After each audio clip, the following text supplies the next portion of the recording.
Another concept we're going to talk about, and briefly, because it's also a very broad subject, is the concept of the spirit and the soul.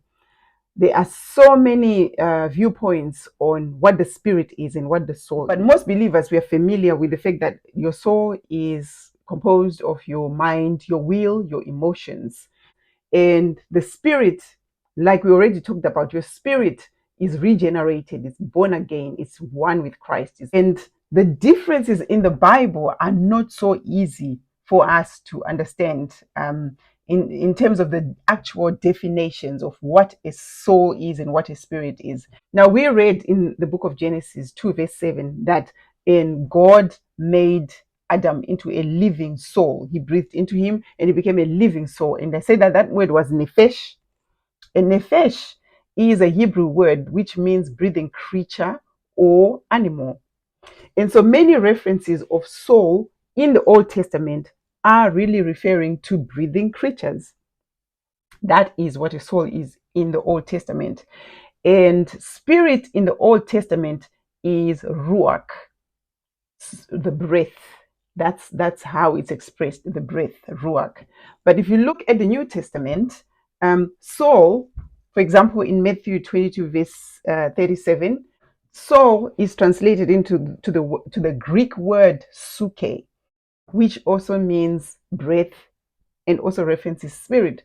So you can understand why it's not very easy for us to distinguish between a soul and spirit.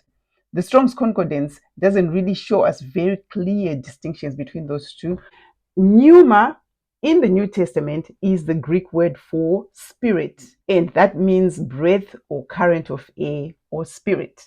But for the purposes of this course, I think what we need to know in terms for us to move forward and embrace our amazing supernatural nature is to understand that within you, within your physical body, there exists a spiritual person, a spirit man, the real you. You are contained within the confines of this physical body, the eternal you that will not die. Every single human being has the true you, has the true spirit that is within them. And if we interchange that with soul, I hope you understand that we are referring to the true person, the eternal spirit, the eternal soul that is within you that will not die. That is the important part for us to understand as we progress in this course, because this is the part of us that will be free to access and interact with the heavenly realm. So your spirit man is the eternal man, and that's free to engage and interact with the Lord at all times. And remember that this spirit man, especially of a born again believer, is one with Christ. And so that means you have so many other abilities within your spirit man because you are united with him as one.